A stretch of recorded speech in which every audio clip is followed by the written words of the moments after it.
நஹி கஷ்டித் விஜானாதி கிம் கஸ்ய பவிஷ்யதி அதஸ்வ கரணியானி குறியாத் தேவ புத்திமான். எல்லாருக்கும் நமஸ்காரம். அதாவது இது வந்து ரொம்ப சிம்பிளான வரி தான். ஆனால் அதோட மீனிங் ரொம்ப என்ன சொல்கிறது, ரொம்ப டீப்பர் மீனிங் இருக்குது. நம்ம வாழ்க்கைக்கே சொல்கிறேன். அதாவது என்னென்னா, எதையும் தள்ளி போடாத, உடனே செஞ்சு விடு அப்படிங்கிறது தான் ஒரு சிம்பிளான அர்த்தம் இது. இன்ஃபேக்ட் ஹிந்தியில் கூட சொல்லுவா, ஜோ கல் கரே ஆஜ் கரே சோ அபி கர் அப்படின்னு. என்ன ஆகுதுன்னா, இந்த ப்ரொக்ராஸ்டினேஷன் சொல்லுவா தெரியுமா, அப்புறம் பண்ணிக்கலாம். ஸோ இதில் என்ன சொல்லியிருக்கான்னா, நாளைக்கு என்ன நடக்கும்னு தெரியாது, அதனால எதுவாக இருந்தாலும் எதை நீ நினைச்சாலும் உடனே பண்ணிடு. இப்போ ஃபார் இன்ஸ்டன்ஸ் சொல்கிறேன், பல விஷயங்கள் இதில் இருக்கு. இப்போ ஒரு தான தர்மம் பண்ணணும்னு நினைக்கிறோன்னு வைங்களேன், அந்த தான தர்மத்தை அதை பற்றி கூட ஒரு தனி ஸ்லோகம் இருக்குது. அது அப்புறம் இன்னொரு நாள் இந்த சொல்லிக்கலாம். அதாவது அந்த தான தர்மம் பண்ணணும்னு தோணிடுத்துன்னா உடனே பண்ணிடணும். நான் உதாரணமே உண்டு. நம்ம வந்து யாருக்காவது ஒருத்தருக்கு வந்து ஒரு டொனேஷன் கேட்க வந்திருப்பா, ஒரு 1000 ரூபா கொடுக்கலாம் அப்படின்னு நினச்சிட்டு போய் கபோர்டை திறப்போம், பர்ஸையும் திறந்துடுவோம். எதுக்கு 1000 ரூபா, 500 ரூபா கொடுத்தா போருமே, டக்குன்னு மைண்டு மாறிடும். இது வந்து நிதர்சனமான உண்மை, எல்லாருமே அனுபவிச்சிருப்பீங்க நீங்கள். ஸோ அதனால தான் அது வந்து பண விஷயம் மட்டும் இல்லை, இதே மாதிரி தான்.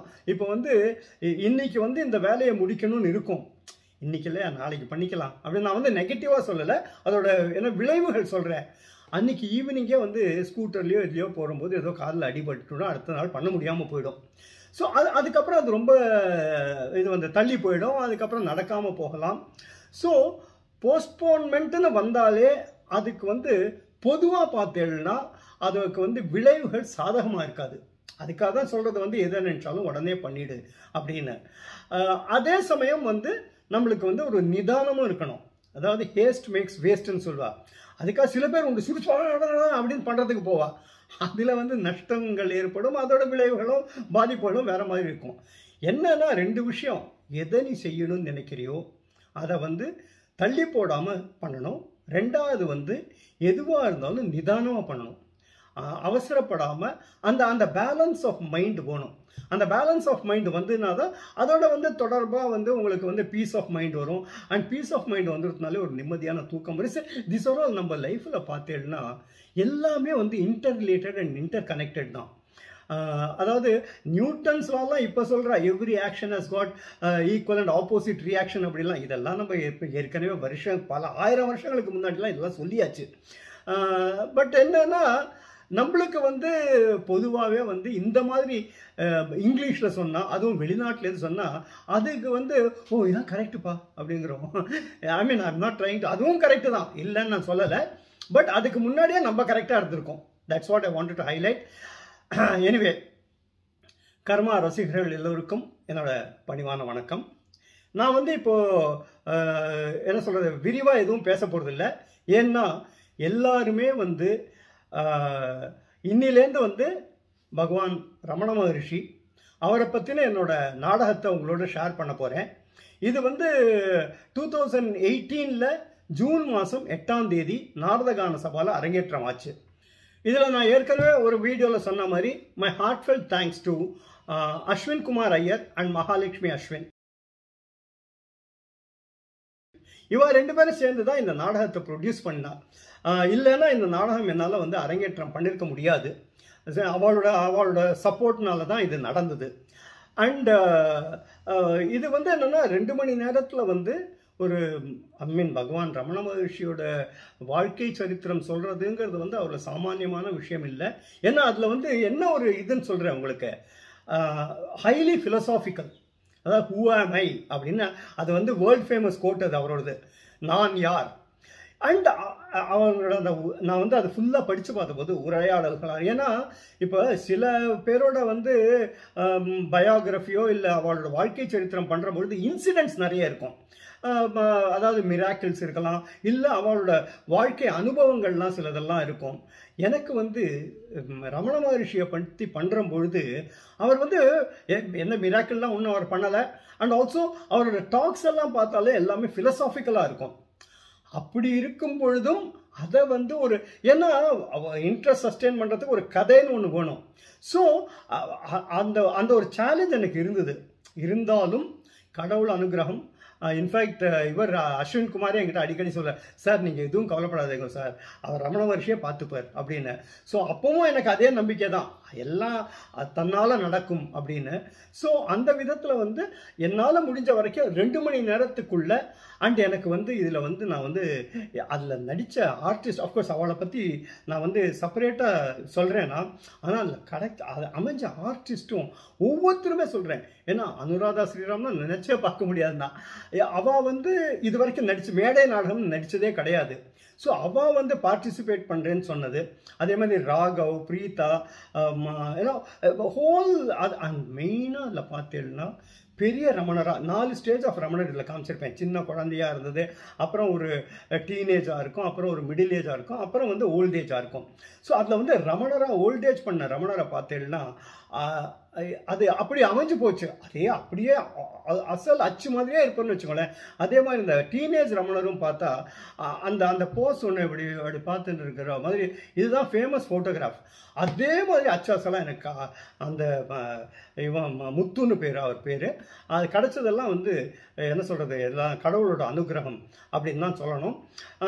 ஸோ இதில் வந்து ஆக்சுவலாக நான் வந்து ரிஹர்சல்லாம் பண்ணுற போது ரொம்ப ஏன்னா இன்ட்ரெஸ்டிங்காகவும் இருந்து, அதே சமயம் ஏன்னா கிட்டத்தட்ட 27 ஆர்டிஸ்ட் இந்த நாடகத்தில் உட்காந்து நீங்கள் பார்க்கும்பொழுது தெரிய வரும். ஸோ 27 ஆர்டிஸ்ட்டை வச்சு ரிஹர்சல் பண்ணி மேடை ஏற்றுறதுங்கிறது இதெல்லாம் மட்டும் இல்லை, இதெல்லாத்தையும் மீறி இதில் வந்து அதாவது லக்ஷ்மிங்கிறது வந்து மகரிஷியை பற்றி தெரிஞ்சவா எல்லாருக்குமே தெரியும். அவர் வந்து அவ்வளோ தூரம் அந்த அதுக்காக வந்து ஒரு சமாதியே இருக்குது. இதில் நீங்கள் ரமணாசிரம் போனேன்னா அந்த பசுமாடு, நான் வந்து பிடிவாதமாக இருந்தேன். பிடிவாதம் இந்த சென்ஸ் நான் வந்து எக்ஸ்பிரஸ் பண்ணேன் அஸ்வின் குமார்கிட்ட, சார் இதில் வந்து அந்த லக்ஷ்மிங்கிற பசுமாட்டை எப்படியா ஸ்டேஜுக்கு கொண்டு வரணும். நான் அவர் சார் அப்படின்னு, இல்லை சார் அது வந்தால் நல்லா இருக்கும், but I have to thank him. Then is it, சரி சார் நீங்கள் என்ன இது பண்ணுறீங்களோ, வாட் யூ ஃபீல் அது வரணும் அப்படின்னு நினச்சாலும் வில் டூ இட். ஏன்னா எனக்கு என்ன அதில் ஒரு சின்ன இதுன்னா ரிஸ்க் என்னன்னா, இப்போ வந்து பசுமாடை கொண்டு வந்து ஸ்டேஜில் கொண்டு வந்து விடுறோம். இப்போ கூட்டத்தை பார்த்து அது மிரண்டு போய் ஏதாவது பண்ணிடுதுன்னா என்ன பண்ணுறது, பக்கத்தில் ஆர்டிஸ்ட்லாம் நின்றுருக்கு, ஆடியன்ஸ் டப்புன்னு அது பாஞ்சுடுது. ஸோ இதெல்லாம் ஒரு ரிஸ்க் எலிமெண்ட் இருந்தது. இருந்தாலும் எங்களுக்கு வந்து எதுக்கு சொல்கிறேன்னா, அந்த மாதிரி ஒரு பசுமாடு கிடச்சிது. ஏன்னா எங்கெல்லாம் சென்னையில் ஷோ போட்டேனோ அங்கே எல்லாமே அந்த பசுமாடை நான் கொண்டு வந்தேன். ஒரே பசுமாடு தான், அதே பசுமாடு தான் கண்டினியூஸாக எல்லா இடத்துக்குமே வந்தது. அண்டு அதாவது எவ்வளோ ஒரு இது பாருங்க, ஒரு நல்லதுன்னு நினச்சி பண்ணோன்னா அவ்வளவு சாதுவாக இருந்தது. அது நீங்கள் பார்க்கலாம், இந்த சீன் வரும்பொழுது ஒரே ஒரு சின்ன கிளிப்பு முன்னாடி போட்டிருந்தேன், அந்த சீன் வரும்பொழுது பாருங்க. அண்ட் இந்த ஆர்டிஸ்ட் இதில் நடித்தா, அதான் கம்மிங் பேக் டு தேட், இதில் நடித்த ஒவ்வொரு ஆர்டிஸ்ட்டுக்கும் என்னோட மனமார்ந்த நன்றியை நான் தெரிவிச்சுக்கிறேன். அவளை பற்றி நான் வந்து சப்சிக்வெண்ட் இப்போ வந்து ஏன்னா இன்னைக்கு ஒரு பாட்டு தான் போட போகிறேன் ரமண மகர்ஷியை பற்றி. அதுக்கப்புறம் வந்து சப்சிக்வெண்ட் பார்ட்ஸில் இதே மாதிரி சின்ன சின்ன அனுபவங்கள், என்ன ரிஹர்சலில் நடந்த விஷயங்கள் இதெல்லாமும் உங்களோட ஷேர் பண்ணுறேன். இப்போ வந்து நீங்கள் முதல்ல அந்த ஃபஸ்ட்டு பார்ட்டை பாருங்க, பார்த்ததுக்கப்புறம் நான் ஃபைனல் ரவுண்ட் அப்புக்கு நான் மறுபடியும் வரேன். Okay, have a pleasurable viewing. பொன்னோமேனியோ என்றெண்ணு திருமேனினார் தன்வாள் திருச்சுழித்தனிலே மெய்ஞான ஒளிப்படன் ஸ்கந்த ரூபத்தே வெங்கடராமனாய் பிறந்தாரே. அருணாச்சல சிவ அருணாச்சல சிவ அருணாச்சல சிவ அருணாச்சலா. உடலோடியே விளையாடிடும் விடலையில் உடல் வேறுளம் வே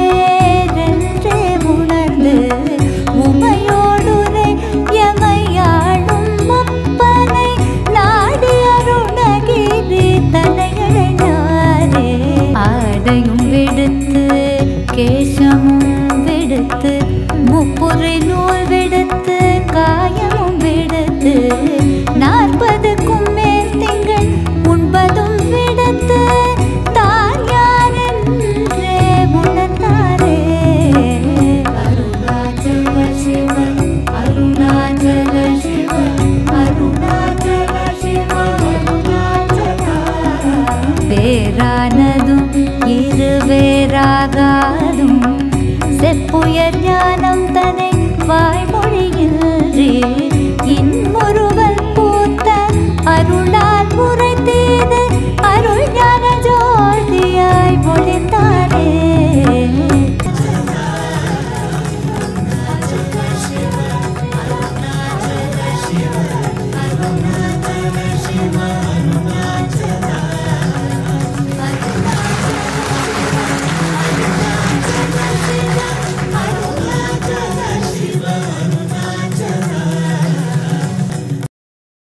என் வாழ்க்கையில மறக்க முடியாத 2 நாட்கள். ஒன்று, ஏப்ரல் 14ஆம் தேதி 1950 வருஷம் பகவான் மகா நிர்வாணம் அடைஞ்சினார். இன்னொன்று 1941 வருஷம் ஜூலை மாதம் 24ஆம் தேதி நான் பகவானை முதல்ல தரிசனம் பண்ண நாள். டைம் கூட எனக்கு நல்லா நினைவு இருக்குங்க. காலையில 9:20 பகவான் என்னை அப்படியே கூர்ந்து பார்த்துட்டு இருந்தார். நான் தலையை தாழ்த்திக்கிட்டேன். அந்த பார்வைய, அந்த ஒளிய என் வாழ்நாள் முழுக்க என்னால் மறக்க முடியாது. ஏன்னா என் வாழ்க்கையே மாத்தினது அந்த பார்வை, அந்த ஒளி. நான் சூரியனாகமா அன்னைக்குதான் முதல்ல பகவானோட தரிசனம் கிடைச்சது. அதுக்கப்புறம் அவர் பக்கத்திலேயே இருக்கிற பாக்கியமும் கிடைச்சது. காலப்போக்கில் அவர் கூட மனசு விட்டு பேசக்கூடிய வாய்ப்பும் கிடைச்சது. ஒரு நாள் பகவான்கிட்ட கேட்டேன், பகவான் உங்ககிட்ட ஒண்ணு கேட்கலாமா? நான்கிற எண்ணம் இல்லாம இருக்கணும்னா அதுக்கு நான் என்ன பண்ணணும்? அந்த நானே இல்லாம பண்ணணும். பகவானால அது எப்படி முடிஞ்சது? பகவானை பத்தி நிறைய கேட்டிருக்கேன், படிச்சிருக்கேன், இப்ப பார்த்துக்கிட்டும் இருக்கேன். இருந்தாலும் பகவான்கிட்டே தெரிஞ்சுக்கணும்னு ஆசைப்படுறேன். நான் யார்? இந்த நினைப்பு எப்போ எப்படி வந்துச்சு? எனக்கு அப்போ கிட்டத்தட்ட 16 வயசு. நான் யாருங்கிற கேள்வி வந்தது. கூடவே பதிலும் கிடைச்சது. அதுக்கப்புறம் ஆத்துல இருக்கு கொள்ளல, அருணாச்சலத்தை தேடி கிளம்பினேன். அதான் மதுரையிலேருந்து விழுப்புரம், விழுப்புரத்துலேருந்து அருணாச்சலம்.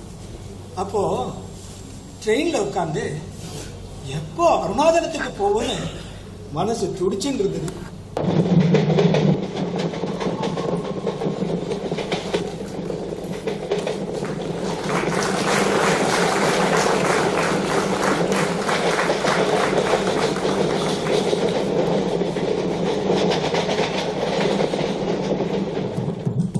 அவரோட நீண்ட பயணமும் ஆரம்பிச்சது. அது ஒரு சாதாரண ரயில் பயணம் இல்ல, ஆன்மீக பிரயாணம். கபடி கபடி கபடி கபடி கபடி கபடி கபடி கபடி கபடி கபடி கபடி கபடி. என்னடா அவன் எல்லா விளையாட்டுலயும் அவனே ஜெயிச்சுட்டு இருக்கான். கவலைப்படாதடா, அவன் தூங்கும் போது நம்ம ஜெயிக்கலாம். அவன் எப்பதான் தூங்குவான்? அவன் எப்ப தூங்குறானோ உடனே தூங்கிடுவான். நான் ஒரு ஐடியா சொல்லட்டா? ஆனா நீ அவனோட டீம்டா. அதெல்லாம் வெறும் விளையாட்டுலடா, இப்ப நம்ம எல்லாருமே ஒரே டீம் தான். என்ன ஐடியாடா? ஐடியா கொடுத்தேன் நானு. என்கிட்ட கேளு. நாங்க 2 பேரும் அவ ஆத்து வழியா வந்திருந்தோமா? அப்பதான்டா அவனை பார்த்தோம். அவன் திண்ணையில நல்லா கொரட்டை விட்டு தூங்கிட்டு இருக்கான்டா. திண்ணையில தூங்குறவன கிணத்தடியில தூங்க வச்சிடலாம்.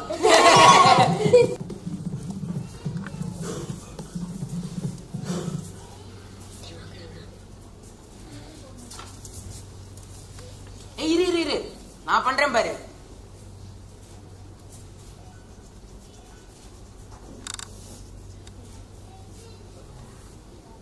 என்னடா அவன் இவ்வளவு பண்ணி அசஞ்சே கொடுக்க மாட்டேங்கிறான்? இருடா, இப்ப குடுப்பேன் பாரு. அதான் சொன்னேனேடா, அவன் தூங்கும் போது உனக்கு ஒன்னும் தெரியாது. ஒன்னு விளையாடுறான், இல்ல கும்பகண்ணன் மாதிரி தூங்குறான். வச்சோண்டா.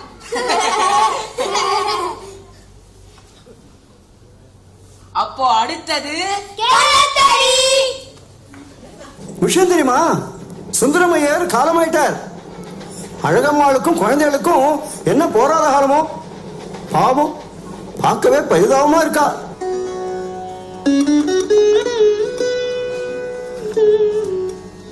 பாரு அம்மா இங்கேயே இருக்கட்டும், நீங்க 2 பேரும் என் கூட மதுரைக்கு வந்துருங்க.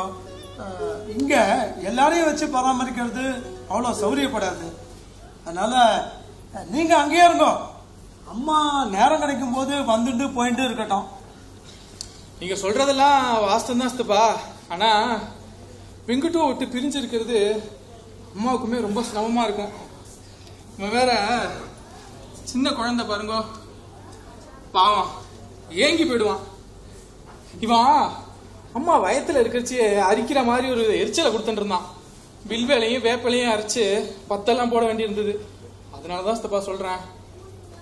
நாகசாமி, நான் எல்லாத்தையும் அலசி ஆராய்ஞ்சு பார்த்துட்டு தான் நான் சொல்றேன். சொல்றத கொஞ்சம் புரிஞ்சுக்கோ. சரி சித்தப்பா, இப்போ ஆத்துக்கு பெரியவர் நீங்க தான். நீங்க என்ன சொல்றீங்களோ அது பிரகாரமே பண்றோம்.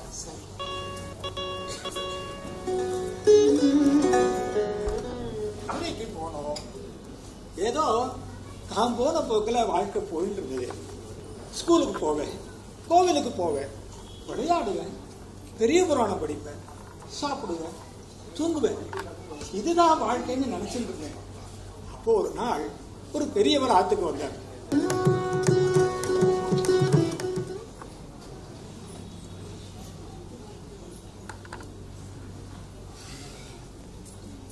ஏண்டா அம்பி, சுபையார் ஆத்துல இருக்காதா?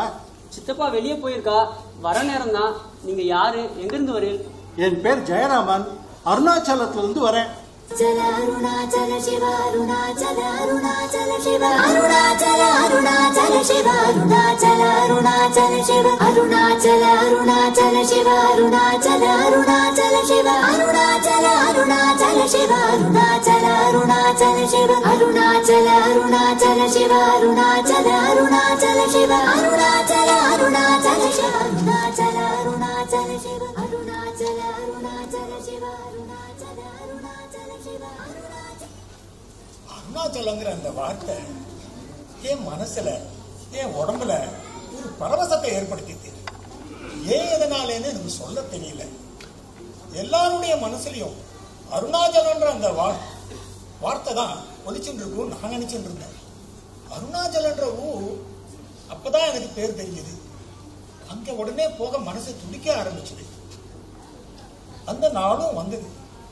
அதுக்கு முன்னால வேற சில விசித்திரமான சம்பவங்கள்லாம் நடந்தது. அப்போ ஒரு நாள் நான் ஆத்துல தனியா இருந்தேன். மாடியில யாருமே இல்லை.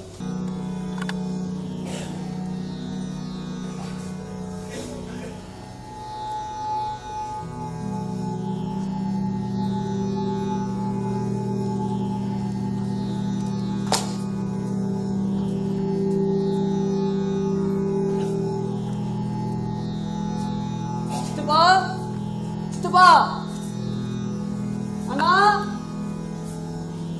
அண்ணா,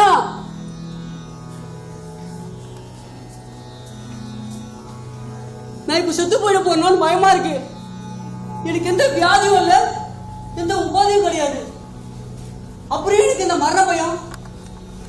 சரி, மரணம்னா என்ன? மூச்சு நின்று போனால் மரணம். அந்த மரணத்தை அனுபவிச்சு பார்த்துருவோம். இப்போ உடம்ப விரைச்ச மாதிரி வச்சுக்கோ.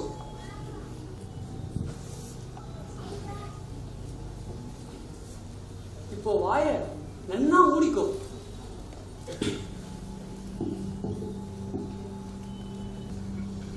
மூச்சு வெளியில வரவே கூடாது.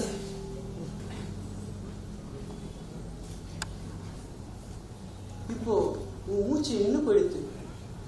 உன் உடம்புல இருந்து உயிர் போயிடுச்சு. நீ வெறும் சடலம். இந்த சடலத்தை ஸ்மசானத்துக்கு எடுத்துட்டு போய் எரிச்சிடுவா. நீ சாம்பல் ஆயிடுவ. அந்த உடல் சாம்பல் ஆயிடும்.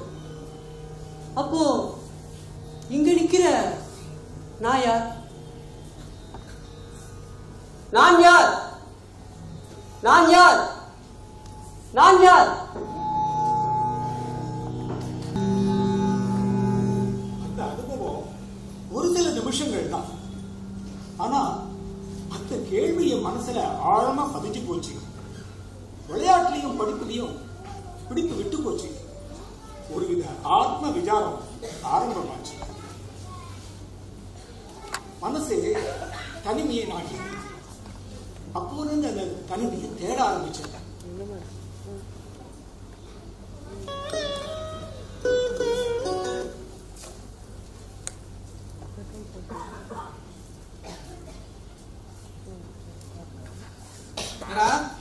தனியா உட்காந்து என்ன பண்ணிட்டு இருக்க?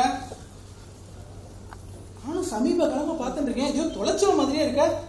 விளையாடவும் போறது இல்ல, படிப்புலையும் கவனம் இல்ல. இப்படி இருந்தா நான் வாழ்க்கையில கூட முன்னேற முடியும்? என்ன படிச்சாலும் நான் சம்பாதிக்க முடியும்? சதா சிந்தனையில ஏதோ தியானம் பண்ற மாதிரி. மனசுல என்ன ஞானி நினைப்பா? அங்க என்னதான் பார்த்துட்டு இருக்க? உங்களை கேட்கிறேனே, வாயை திறந்து ஏதாவது ஒரு வார்த்தை பதில் பேசுறேன். இது என்னது? இம்போசிஷனா? Simple grammar. இது புரியல உனக்கு?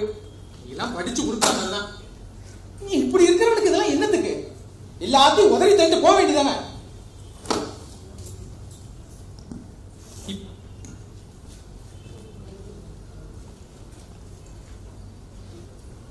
இப்படி இருக்கிறவனுக்கு இதெல்லாம் என்னத்துக்கு? எல்லாத்தையும் உதறி தள்ளிட்டு போக வேண்டியதானே?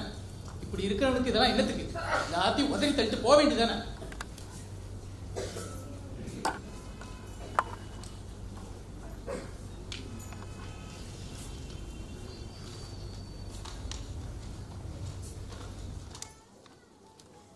அருணாச்சலத்துக்கு இங்க இருந்து ரயில்ல போகலாம். திண்டிவனத்துக்கு பக்கத்துல இருக்கு. கிட்டத்தட்ட 3 ரூபாய் தேவைப்படும். யார்கிட்ட காசு கேட்கறது? சரி, வெளியில போய் கொஞ்சம் யோசனை பண்ணிட்டு வருவோம். அண்ணா, எனக்கு மின்சார கிளாஸ் இருக்கு, நான் போயிட்டு வரேன். வெங்கடோ, வெளில போறதா இருந்தா அப்படியே என் கல்லூரி கட்டணத்தையும் கட்டிடுறா. இந்த பொட்டியில 5 ரூபா பணம் வச்சிருக்கேன், அதை எடுத்துட்டு போ. சரிண்ணா.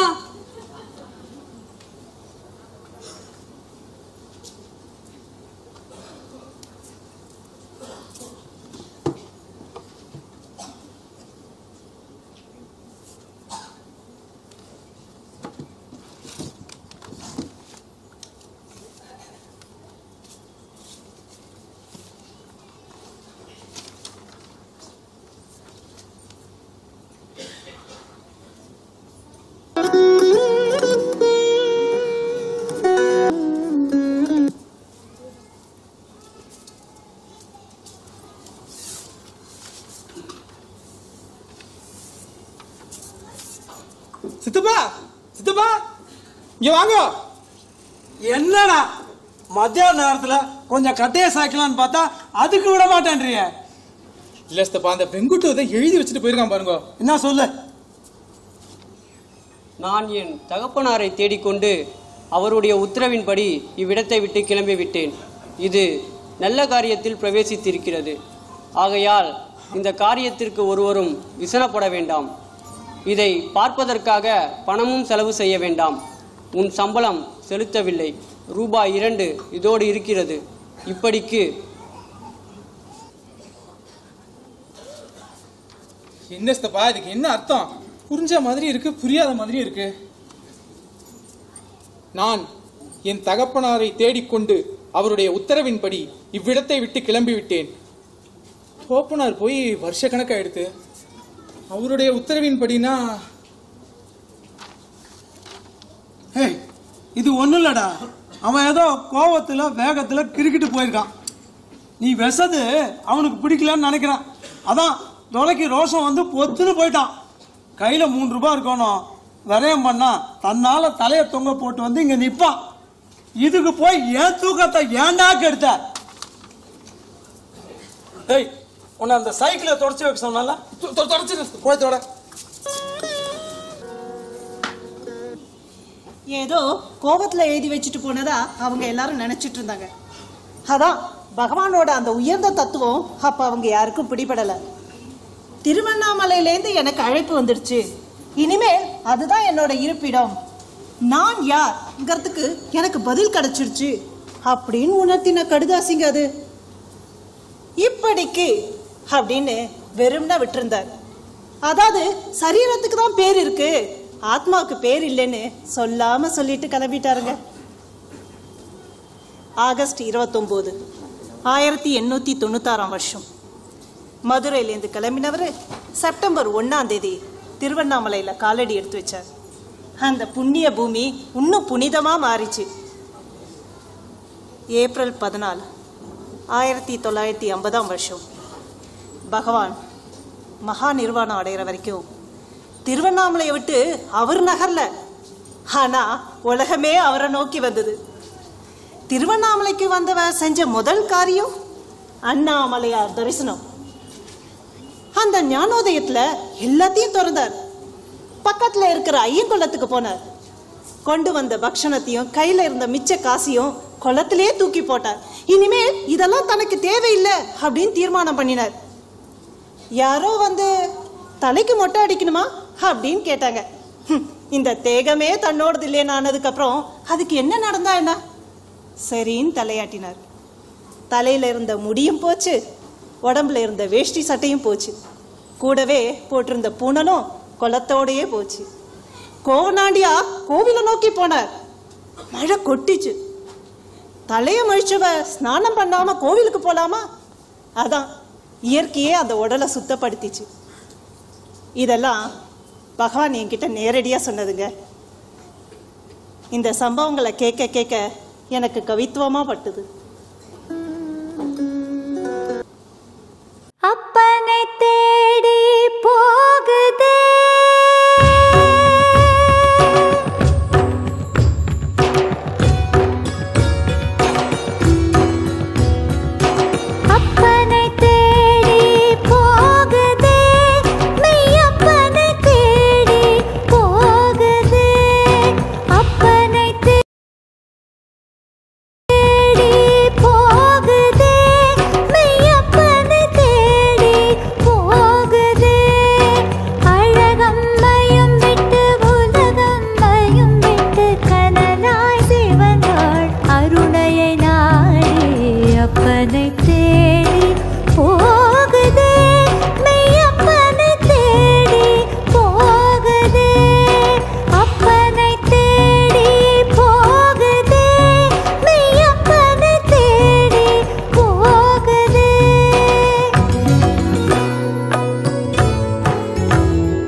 Shiva Arunachala Arunachala Shiva Arunachala Arunachala Shiva Arunachala Arunachala Shiva Arunachala Arunachala Shiva Arunachala Arunachala Shiva Arunachala Arunachala Shiva Arunachala Arunachala Shiva Arunachala Arunachala Shiva Arunachala Arunachala Shiva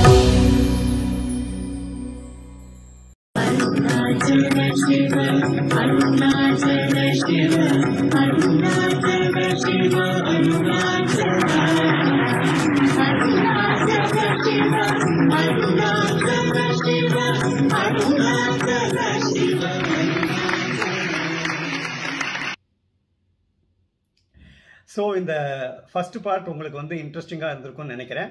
அடுத்த பார்ட் வந்து நாளைக்கு. அண்ட் நாளைக்கு மறுபடியும் ஐ மீன் இதை பாருங்கோ. அண்ட் வழக்கமாக சொல்கிறது என்ன, அது வந்து யூடியூப்பில் வந்து இன்சிஸ்ட் பண்ணுறாங்க, ஒவ்வொரு வீடியோலையும் you just tell the viewers that நீ வந்து சப்ஸ்கிரைப் பண்ணு அது சொல்லிகிட்டே இருக்கணும். ஏன்னா இந்த வீடியோ வந்து திடீர்னு யாராவது ஒருத்தர் பார்க்கலாம், இந்த ஆர்டரில் பார்க்க. ஏன்னா யூடியூப்ல என்ன நிறைய பேர் உங்களுக்கே தெரிஞ்சிருக்கும், திடீர்னு பாப்பப் ஆகும்போது அதை பார்க்க ஆரம்பிப்பா. அதை பார்க்க ஆரம்பிச்சதுலேருந்து தான் பின்னாடி போய் பார்க்கறது, மற்ற எபிசோட்ஸ் எல்லாம் பார்க்கறது, இது மாதிரி தான் நடந்துட்டு இருக்கு.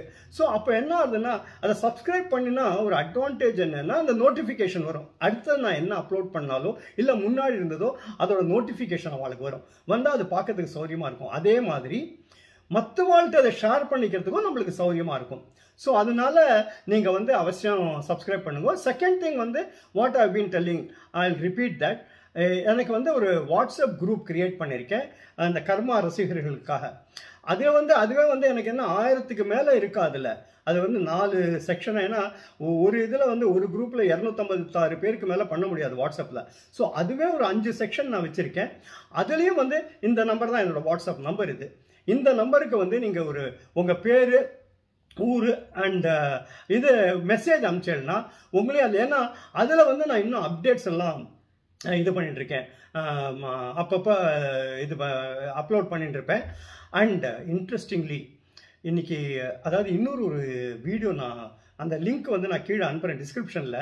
2 குழந்தைகள் 18-20 வயசு.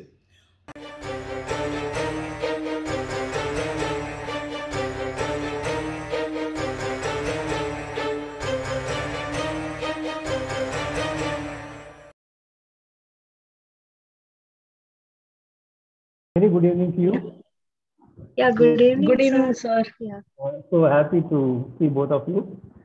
And, Okay, I am Aishwarya and she is my sister. She? I'm Priyadashni, sir. நான் வந்து ஒரு நாள் Facebook பார்த்திருந்தேன். அப்ப வீடியோஸ்லாம் நிறைய பார்ப்பேன். அப்போ பார்க்கும்போது அந்த ஃபர்ஸ்ட் எனக்கு வந்து சஜஷன்ஸ்ல வந்து அந்த ருக்கு அவளோட வெட்டிங் சீக்வன்ஸ் வந்து வந்தது. சோ அப்ப வந்து நான் ஏதோ எதாச்சும் பார்த்தேன். அப்ப எனக்கு இது சீரியல்லாம் தெரியாது. பார்க்கும்போது நல்லா இருக்கே, லைக் வந்து ரொம்ப ஓல்டு டைப்ல எடுத்திருக்காளே. ஐ ஆக்சுவலி தாட் இது வந்து ஒரு 1990s அந்த மாதிரி கொஞ்சம் எடுத்திருப்பாங்க அப்படின்னு தான் நான் நினைச்சிட்டு வந்தேன். அப்புறம் சரி என்ன அப்படின்ட்டு பேஜ்ல போய் பார்க்க ஒரு எபிசோடா பார்க்கும்போது எனக்கு ரொம்ப இன்ட்ரெஸ்டிங்கா இருந்தது. ஏன்னா எனக்கு வந்து இந்த மாதிரி ஓல்டு விஷயம் பார்க்கறது வந்து ரொம்ப பிடிக்கும். சோ அதை பார்த்தோன்னா வந்து எனக்கு இது செமையா இருக்கேன்னு எனக்கு வந்து ஒரு பயங்கர இன்ட்ரெஸ்ட். நான் வந்து ஆக்சுவலி பார்த்ததெல்லாம் நைட் எல்லாம் உட்காந்து பார்த்துருந்தேன், தொடர்ந்து பார்த்தேன், தூங்காம பார்த்தேன். அவ்வளோ எனக்கு இன்ட்ரெஸ்டிங்கா இருந்தது. சோ அப்படியே பார்த்து நான் பார்த்துட்டே இருந்தேன். ஆல்மோஸ்ட் முடிச்சுட்டேன். அதுக்கப்புறம் வந்து எதாச்சும் இவள்கிட்ட நான் ஒரு நாள் சொன்னேன், இத பாருடி நல்லா இருக்கு அப்படின்னு நான் சொன்னேன். அவன் என்னன்னா பார்க்க ஆரம்பிச்சு எனக்கு முன்னாடி முடிச்சுட்டா. பண்ணிட்டு நான் முடிச்ச அப்பவே அவளுக்கு இன்னும் நிறைய எபிசோட்ஸ் பாக்கி இருந்தது. நான் முடிச்ச அடுத்த அந்த 2ஆம் சாணக்கியன் ஆரம்பிச்சிட்டேன். அந்த டைம்ல அவ பார்த்துன்னு தான் இருந்தா. இப்பதான் நான் முடிச்சேன். They are very much awed by karma series முழுக்க பார்த்துருக்கா. 2ஆம் சாணக்கியனும் பார்த்துட்டு இருக்கா. இப்போ எதுக்கு சொல்றேன்னா, யங்ஸ்டர்ஸுக்கு இப்போ போய் சேர ஆரம்பிச்சிருக்கு. That's a very very good sign. You know, அதனால நீங்களும் வந்து உங்க குழந்தைகிட்ட சொல்லலாம். ஃபர்ஸ்ட் மேபி அஸ்ரத்தையா இருப்பாளா இருக்கும். ஏன்னா அவளை சொல்லி தப்பு கிடையாது, இந்த காலகட்ட சூழல்ல அவள் வாழ்ந்துட்டு இருக்கா. ஆனால் ஒரு தடவை பார்க்க ஆரம்பிச்சாள்னா தொடர்ந்து பாப்பா அப்படிங்கிற நம்பிக்கை எனக்கு இருக்கு. ஏன்னா அந்த 2 குழந்தைகள் பேசின வீடியோ நீங்க பாருங்க, அதை பார்க்காதவா அதை பாருங்க. அவ்வளோ பியூட்டிஃபுல்லாக எக்ஸ்பிரஸ் பண்ணிருக்கேன். ஏன்னா எனக்கு என்ன இன்னொன்று இதில் இது ஆச்சுன்னா தெரிஞ்சுட்டேன்னா, நம்ம தான் நினச்சிட்டு இருக்கோம் நம்மளை பற்றி, ஆனால் அந்த குழந்தைகளோட அண்டர்ஸ்டாண்டிங்காக இருக்கட்டும், அதை எக்ஸ்பிரஸ் பண்ண விதமாக இருக்கட்டும், அண்ட் அதில் எதை நான் அவள்கிட்ட கேட்டேன், இதில் உங்களுக்கு ரொம்ப பிடிச்ச சீன் இது அப்படின்னு, அதை வந்து த்ரெட் பேரை அனலைஸ் பண்ணி சொன்னான் எனக்கு. So these are all remarkable things from the children. So அதனால வந்து நீங்களும் வந்து உங்கள் குழந்தைகள்கிட்ட வந்து இன்ஃபார்ம் பண்ணுங்க, பார்க்க சொல்லுங்க. அதாவது பார்த்தா என்ன ஆகும்னு சொல்கிறேன், அவளோட சர்க்கிளில் ஷேர் பண்ண ஆரம்பிச்சாலும் அவள் ஷேர் பண்ணாலும் அதுக்கு வேல்யூ ஜாஸ்தி. இப்போ நம்ம ஃப்ரெண்டே சொல்கிறாயாப்பா அதில் ஏதாவது விஷயம் இருக்கணும் அப்படிங்கிற மாதிரி பார்க்க ஆரம்பிப்பா. That is how we have to spread this agraharam way of life. So தொடர்ந்து நாளைக்கு மறுபடியும் சந்திக்கலாம். And thanks very much for your time. நன்றி நன்றி நன்றி.